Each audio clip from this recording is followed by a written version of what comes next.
It is the final half hour Thursday, which means one thing. It means we go and we find out what cup of coffee the guy is on, what the mug is that he's got, and what's going on inside his brain. It is time for Thursdays with Niko. Niko Moreno, my friend. What is going on? What's going on, SDH family? As always, just happy to be here another Thursday with you, with your audience. Excited to talk about MLS, CONCACAF, whatever you have in store for me. We saw no Messi and friends fall. We saw some interesting results as well last week. We did okay in the juice boxes. Okay. Not as good as we typically do, but ready to go, man. You let me know what's up. All right. Well, first and foremost, what cup of coffee are you on, and what's the mug of the day? Number 3, man. You might hear it in my voice. This is my third cup of coffee. Got up 4 o'clock this morning. Did a little workout with the wife, and this is cup number 3. Wow. And the mug is the Rave Green mug. There it is right there. All right. So, man, third cup. I am, man, you really are getting after it. You've been at it for 3.5 hours now. If you went up with the boss and getting the workout in. So let's go ahead and talk. We'll start with CONCACAF. Last night, the late game in Costa Rica, Pachuca put 5 on our friends at Herediano at the National Stadium. Solomon Rondon got a hat trick. But the game that started the night was And Friends. And Friends had a lead. Inter Miami, they had a lead. And then there was a wonder whether or not David Ruiz actually got 3 yellows. But 3 was still more than 2, and all you need is 2.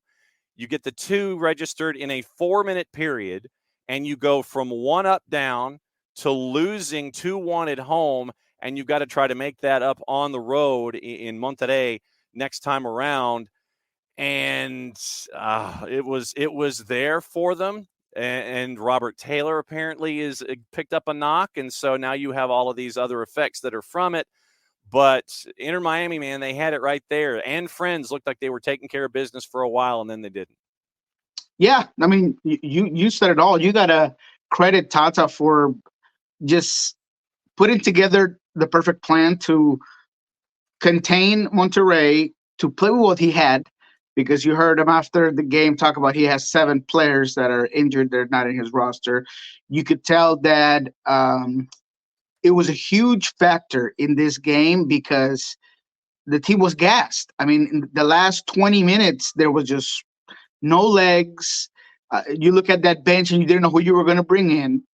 When you add that to the injury of Robert Taylor in the 37th, you add Reese's inexperience, immaturity kind of come through because he, like you said, he flirted with the red card all game long. And did he get 3 yellows or not? I mean, we'll never know. But at the end of the day, like you said, 2 is enough. And that changes the complexity of the game because you're already struggling to just handle a very good Monterrey team. And you can afford to do that. And even after that, the goals are very circumstantial. The one off the corner kick, I'm not sure what Busquets is doing with his head. I don't know if he was trying to clear it, he was trying to stand away from it, but he creates a shot on Calendar gets it out, and that leaves it for the Monterrey attacker to just kind of tap it in. Mesa wasn't going to miss that shot. And then the second goal, it's a beautiful shot by Rodriguez, absolutely, but it comes off of a bad turnover of a Miami team that likes to get out with the ball, likes to play out of their own third, and they give up a silly turnover on top of the box, and Monterrey puts it away, right? Tata, after the game, talked about the hierarchy, the importance of this Monterrey team. You can't give a club like this with a roster that they have those type of opportunities because you're never going to win the game. So still props to Tata's plan. I thought Suarez played a good game. I thought Diego Gomez played a good game, despite him also not having the best decision making in this one. The yellow that he got, I thought that was silly. Busquets did not have a great game, in my opinion. So all in all, I thought that they worked with what they had. They could have either won this game or tied it. Now they have a deficit, and it seems really hard to think that they're going to go to Monterrey and turn this around. And a lot of folks have been discussing the idea of how does Major League Soccer fix this? And what I mean by that is in the 11 matches that you had an MLS team go up against the Liga MX side, it is 7 wins and 4 draws, all on the side of Liga MX. There have been no wins by an MLS side in this entire gig. And everybody is sitting there saying Caleb Porter after the New England loss, where they got taken out, back behind the woodshed, and it was done in 25 or 30 minutes. 3-0, and you finish up at 4. Caleb Porter, after the match, he goes, it's like going up against 11 DPs, and they're bringing in guys off the bench and blah, blah, blah. A lot of folks here on this side of the planet are sitting there and saying, north of the Rio Grande are sitting there going, we've got to figure out a way to fix this. I don't think it is as easy as throwing money at the problem, because we have seen instances, much like last night, where if you have some stars and younger players that get it, up to the Ruiz moment, up to that 4-minute span, where you're at home, MLS teams seem to be handling themselves better at home, and then it's just adjusting to life on the road, going up against these Liga MX sides. How do we address this issue of MLS isn't winning against Liga MX sides? Because when you look at this issue, what is going through your brain as to the why? And is there a quick fix to fix this to where MLS is winning these games and winning these series against these Liga MX teams? Yeah, I mean, quite honestly, it does come down to the roster build, and that links you directly to the money aspect immediately.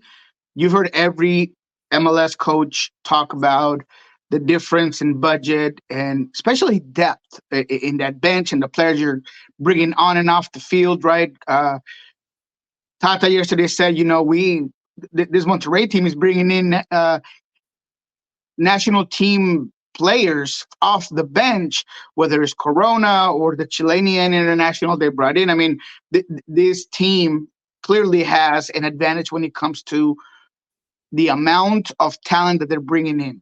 Yeah. However, I am 110% with you that we could argue that Miami had it right there.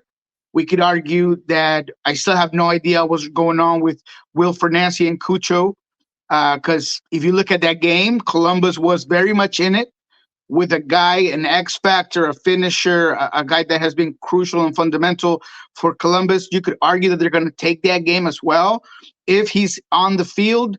So you're already seeing an improvement in the way that MLS teams handle it. One of the problems was the calendar. That's kind of been not completely taken care of, but it's gotten a lot better when teams are starting to practice. The moment of this tournament where MLS teams are already moving a little bit more in rhythm because they're a little farther along. But I don't think that there's a quick fix. I think that it's literally going to continue to be on a base-to-base cases. I don't like to think that a league is better simply on results of a tournament with, 10 games to the final. I mean, it's not necessarily relevant to the quality of the league. Yeah. But I understand the desire of fans and everybody to have this great MLS development, and what we've seen out of the league show that on the field against these Mexican teams. So at the end of the day, I think we're going to see that get even better, and we're going to be able to come into games where that roster is a little bit more balanced as we go along, and we add more money, more surplus of money for rosters. We give teams the ability to bring in younger DPs, add different things to the established rules for roster building, and then you'll see a lot more balance, and maybe we'll see more of the soccer aspect really make the difference and not the money aspect. Yeah, you mentioned Columbus, and as we say, Major League Soccer squads going up against Liga MX teams, you take care of business at home, you make it easier on yourself on the road. And Columbus, they were doing that once again. Mm-hmm. And I think that you and I both can stipulate that Wilfred Nancy is a bad man. He when it comes to coaching, he is a bad man. And right now, I think it is Columbus and a lot of other teams chasing Columbus right now when it comes to the top teams in Major League Soccer. But once again, I'll put the Cucho thing to the side for a second. But once again, Columbus had it. They had the advantage at home and didn't finish the deal, and now they got work to do on the road. Again, I feel like I keep saying the same sentence over and over and over again when it comes to Major League Soccer. They didn't take care of it at home. They got business on the road. Or they took care of it at home, and they've got some wiggle room. This case, once again, with Columbus, you had the lead.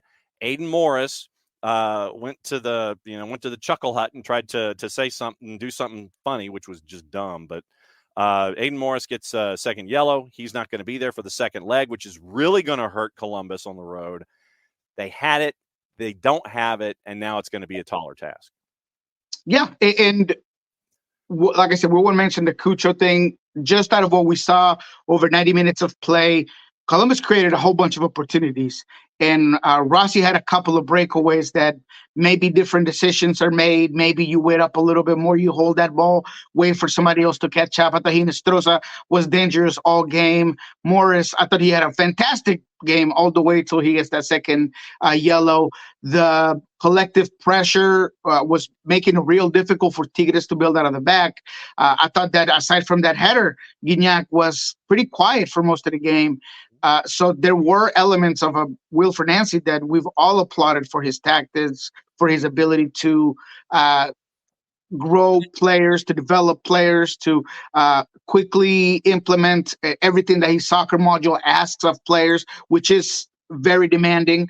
So it is tough to see them waste an opportunity at home and not be able to finish. And regardless of that quality that we were just talking about in terms of talent coming off the bench, talent on the field, that does make a bit of a difference, makes a lot of a difference. And they just didn't have it in this one. Nothing against Russell Rowe. I thought he had a decent game. He tried to be as dangerous as he potentially could be. I thought Rossi played a really good game, but he could have finished some of these opportunities a lot better. Nagby was a little bit too deep at times for me, but all in all, I thought Columbus had done enough to manage the game a little better and maybe win it at the end because they did push, they did pressure, they seem to have it in them. Right before Morris gets ejected, I had said he seems like Morris and Hinestrosa are the formula for a second goal for Columbus, and then Morris is out of the game, and that just kind of dies down. But again, to the general point of conversation that we started with, these are the types of situations that show you that even though Tigres has a bunch of talent, a bunch of money, a huge roster, Columbus was always in it. Columbus could have won this, and now we'll see what happens in the second leg of this matchup. Yeah, Rossi had that late chance also at 90 plus that really could have put away as well. Absolutely. Yeah, the Cucho Hernandez situation. For the second match in a row, regardless of competition, folks have been asking Wilfred Nancy why Cucho is not a part of the game day plan. And, Wilfred Nancy says basically it's an internal matter. And, we're focused on us. We're talking about the 11 players that are here, the 18 that are on our game day roster. We're not talking about Cucho Hernandez. We don't know the why. We do know that when Cucho was pulled from a game a couple of games ago, he voiced his displeasure publicly as he was heading to the bench. I think he was buzzing past Wilfred Nancy, and they had some words exchanged. Don't know if that is it. Basically, we don't know what we don't know.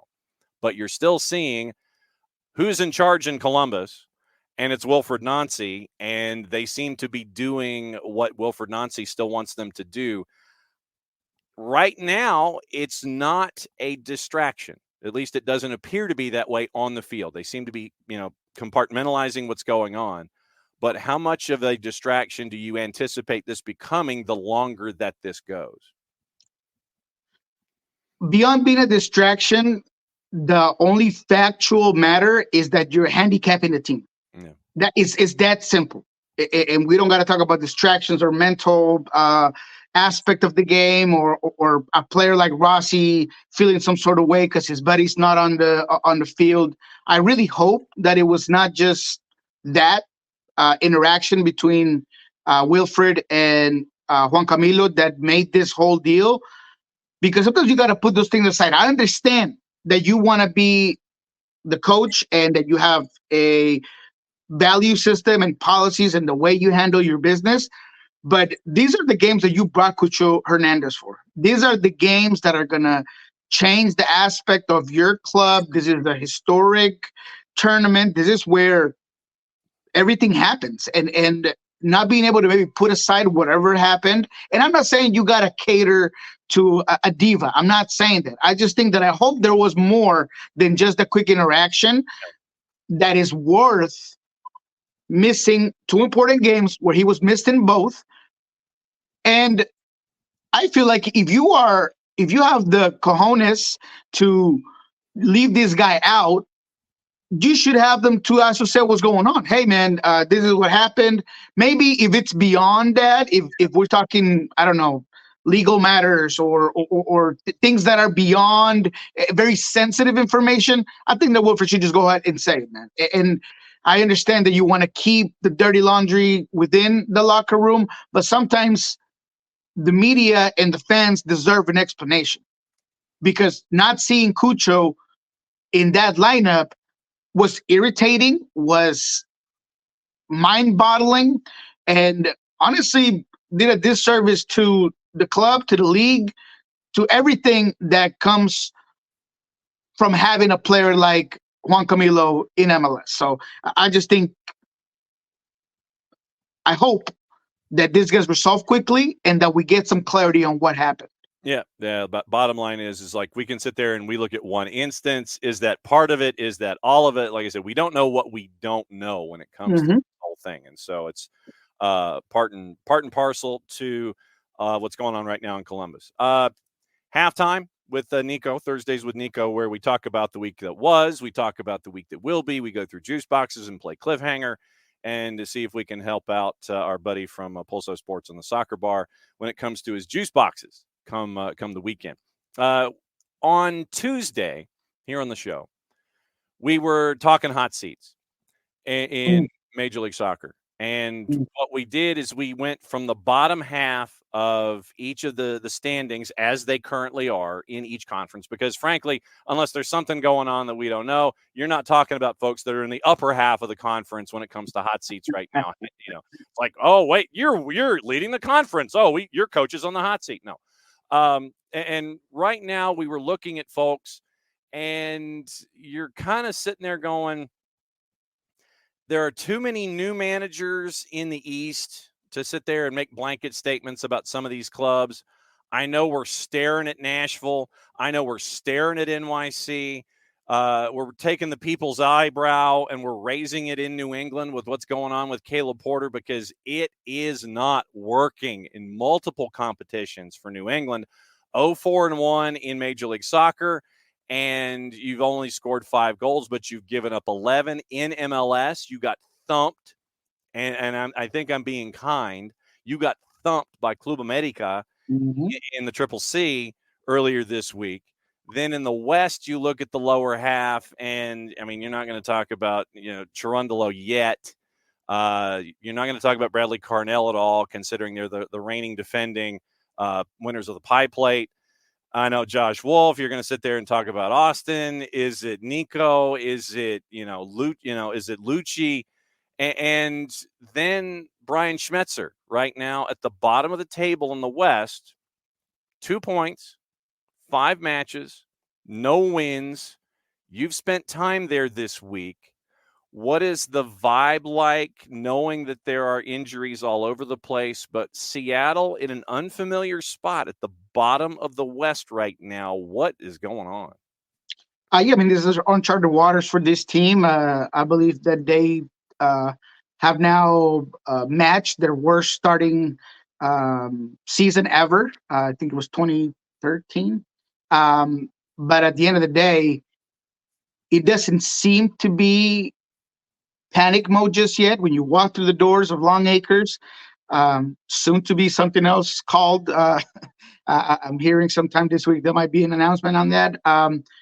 You don't see that there's panic. You don't really see a a steam coming from the lower part of Brian Smetzer's seat. Um, I have said repeatedly this week that I believe it is warm and not lukewarm. I think that it is warmer than that Mm. because it's not just the results. You gotta bring last season. And although, yes, this team finished second in the conference, they didn't do it in the most um, dominant way. There is a standard set here in Seattle, and Brian Metzer is going to be judging his own success. It's his own success. He's been amazing, fantastic. I have all my respect for Brian Metzer for what he's done since he's been here, but he's never dealt with something like this. He's never really had to deal with rebuilding a group either, because he's always had that golden generation of Niko and Raul and the best of Christian, the best of Jordan. Now you're having to do a lot of things, and yes, the main reason why that seat's not burning hot is because there are circumstances, and you've heard me talk about the difference between excuses and circumstances.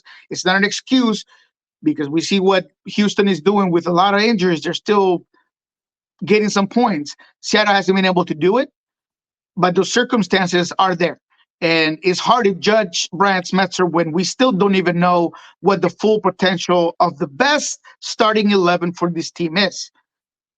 Not to mention that against the LA Galaxy, regardless of not getting the result once again and having the exact same problems finishing in front of goal, it looked better. I mean, it looked cohesive. They looked dangerous. I've been begging, asking repeatedly to you guys, pleading that we put Jordan Morris on the left wing. Brian Smetzer's finally done it. There is no reason why you should ever move him all the way until maybe Pedro de la Vega is back, where maybe you have some questions to ask yourself. But even with Leo back, even with whoever you want to put over there, Jordan Morris is still your best answer. So because of that, and I won't get too much farther into it other than I don't think he's lost the locker room. I don't think that he's lost the confidence of the club. I think that Adrian Hainauer and Craig Weibel still believe in Brian Smetzer being able to turn this thing around. But that's a couple of tough games coming up. I don't think Montreal is an easy game at all, regardless of it being at home. You play LA again. You play Portland. I mean, there's some tough games coming up. You got to deal with U.S. Open Cup. So we'll see how they handle this. But if results don't come quick enough, you might see that hot seat forcefully be lit on fire. Maybe it's not. Maybe it doesn't come organically. You might have to light it up. You might have to get a little torch back there. But I think that could happen if results don't get better. Okay. All right. Even past injuries. Okay. Has Brian Schmetzer not earned the right to walk away on his own deal though? Oh, absolutely. Oh, of course he's earned it, and that's why I think that if it wasn't Brian Schmetzer, we'd be talking a whole different ballgame. Okay. It is Brian Schmetzer, and he has earned that.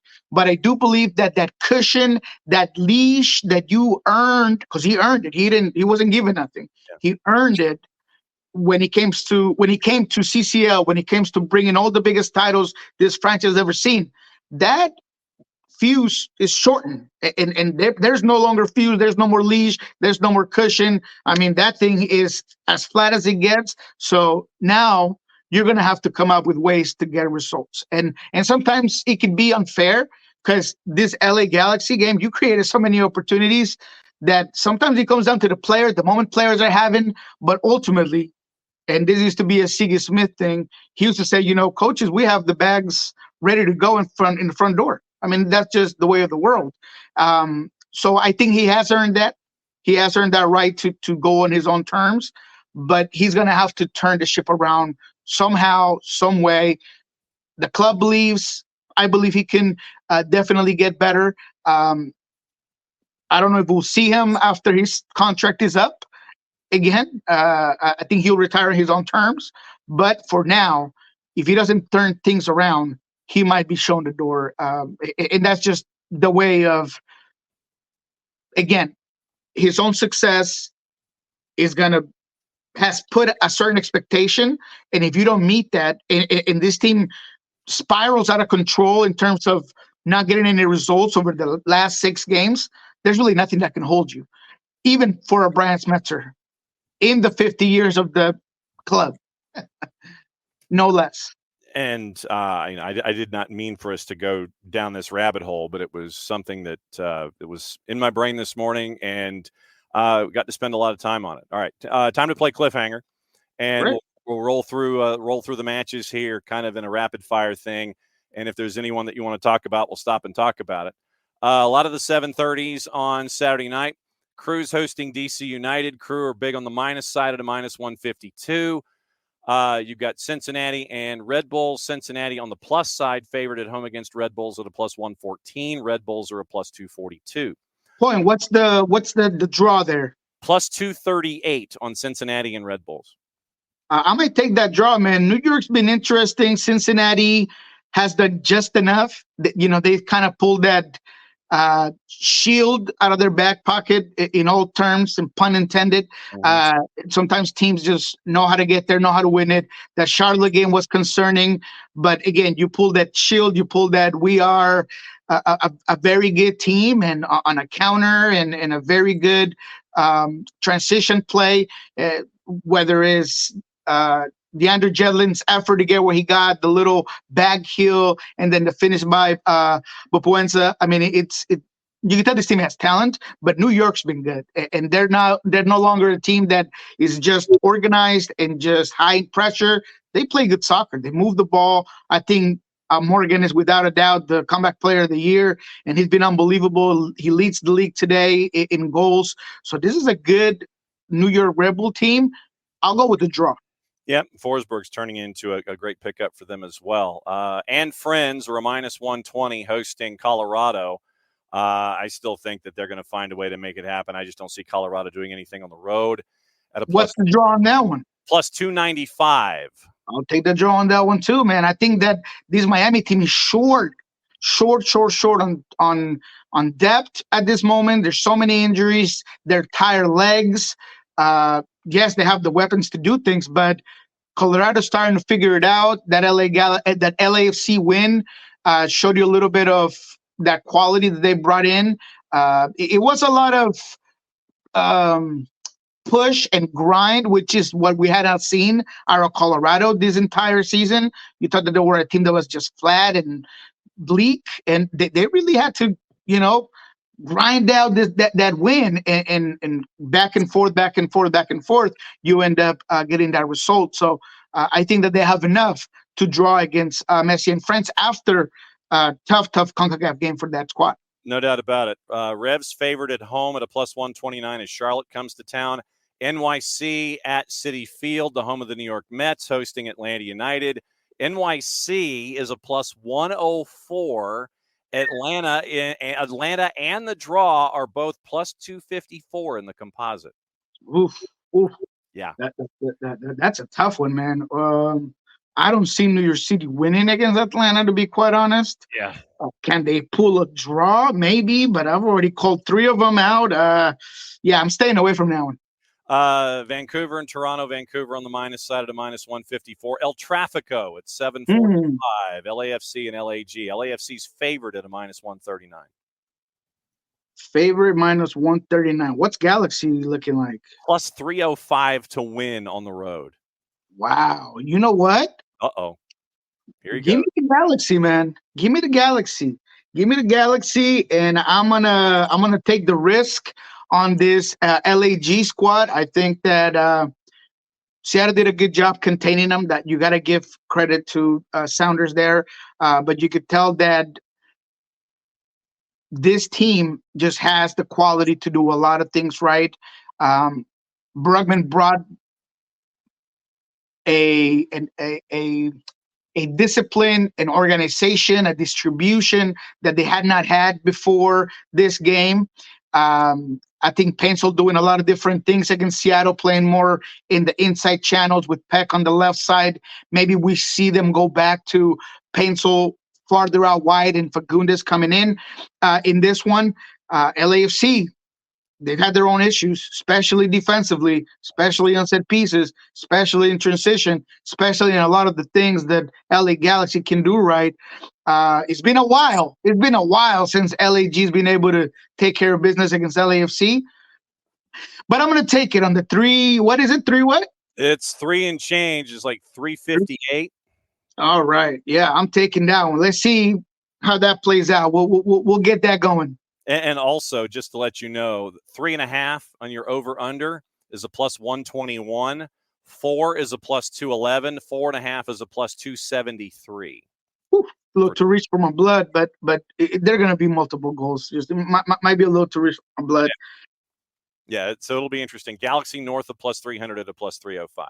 Austin hosting San Jose. They're on the plus side. Chicago hosting Houston. They're on the plus side. Minnesota hosting RSL. RSL is a plus 227 on the road at Minnesota. Ooh. Oh, hey, I'll take RSL. Figured you would. I'll take RSL on that one. Absolutely, 100%. We saw Minnesota kind of come back to reality a little bit. I hate to say it, but they're not a team that you would expect to be undefeated because of the injuries, because of style of play. Really hasn't been beautiful, amazing. I still have a lot of doubts about Will Trapp at midfield and a lot of the things that they don't do defensively, but they still hold on. I think St. Clair has a lot to do with that. St. Clair's been big for this team all season. I've watched a couple of those games, and it seems like in every game, St. Clair's diving in for a ball that no one might get to. I think RSL has the goods, baby. And Chicho coming in from a hat trick, and the young players and the players that haven't been there. And man, I like what I'm seeing from RSL. I'm glad that I picked them as high as I did in my preseason rankings. But yeah, I'll take that all day, every day. And a game that'll bore us to tears. Nashville hosting Philadelphia. The draws a plus 236. Take the under. All Caps hosting FC Dallas on the minus side. Seattle, Montreal. Seattle's a minus 133. Yeah, no, I want nothing to do with that one. Definitely not worth the limit's not worth the squeeze there on that one. It'll be a fun game for us to be at and follow, just because anything that Seattle does can provide you a lot of narratives and a lot of things to write and discuss, whether it's a win or whether it's a loss. There's going to be a lot to talk about. But in terms of soccer, I don't know how great this is going to be. This is going to be a low-scoring game, that's for sure, in my opinion. So, yeah, definitely wouldn't put no cash on that one. Nope. But I see Seattle pulling off a win. I mean, I had that against San Jose, didn't come through. But, maybe this is the time at home with players back where they're best fit at, and maybe they get that win. And the weekend wraps up with Sporting hosting Portland. Sporting's on the minus side at a minus 110. I know that you've got to catch your breath before you do your other activities with Pulso Sports and the Soccer Bar. What do we need to know? All righty, baby. We'll be back here in about 40 minutes at Soccer Bar. We'll be talking about a lot of what we just discussed, but we're going to go more in depth in the Tata situation. What's really going on with Messi? Can they flip this thing around and move on to the next phase of this tournament? What happens if they don't? MLS, what's going on? Why are we as a league not being able to win these matches? We'll talk about all that in Spanish. And then in Pulso Sports, we're going to be at training today for the Sounders. What's happening? What is the deal? Is JP going to be able to come back for this one? He's been full at training, but between us two, John, he looks a little stiff. And between us two, of course, your wonderful audience.